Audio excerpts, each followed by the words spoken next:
Liigh Dundas, human rights attorney. A few days ago, a leader of the World Health Organization did something that was absolutely unprecedented, and that I would submit is a problem not just for every American, but for everyone on this planet. Transmission has been taken off the streets and pushed back into family units. Now we need to go and look in families to find those people who may be sick and remove them and isolate them in a safe and dignified manner. We cannot afford to take such statements at face value. It may be that they have good intentions, but at the end of the day, it doesn't matter when they say that they're going to remove your child from your home and from you, if the person doing it has good intentions, if they have bad intentions, or if there is a third category of a plan that had admittedly innocent intentions at its outset, but was subsequently hijacked and perverted to use for a very bad end in the final result. At the outset, you simply can't tell what the purpose is. You can't tell, I can't tell, and I would submit even the gentleman at the World Health Organization cannot tell how it's going to end. At no point ever has any government come to their population and said, we are going to remove your child from you, and we're going to do it with force, or we're going to do it not for their own good. Of course they don't telegraph these things, because if they did, by the time they got to the citizens' front door, they would have a veritable bloodbath on their hands and World War III. On that note, I want to tell you a quick story from Cambodia that involves myself and my daughter.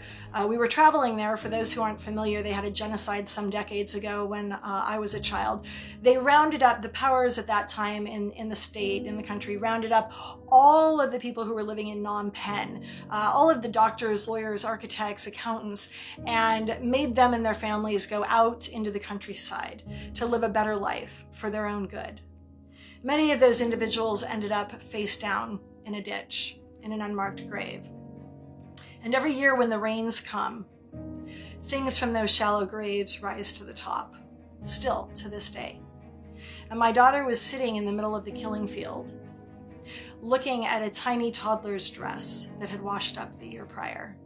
And she looked at me and she said, "Mama, how did this happen?" And I knelt down to her and I said, "Honey, they lied. The people in power lied to everybody else. And by the time anybody figured it out, it was too late."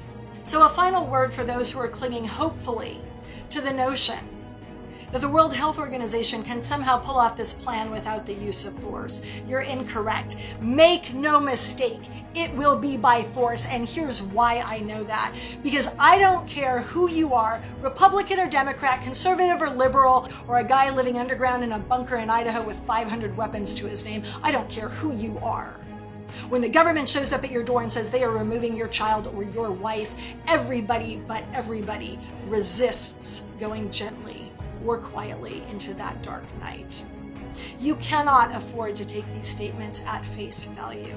You simply cannot, because you don't know how it's going to end. And every damned unmarked grave, from the killing fields of Cambodia where I work to Auschwitz, stands as a testament to those who did that calculation optimistically and got it horribly wrong. You have a duty right now. You have a duty to yourself, to your children, and if no one else, to the people who came before you.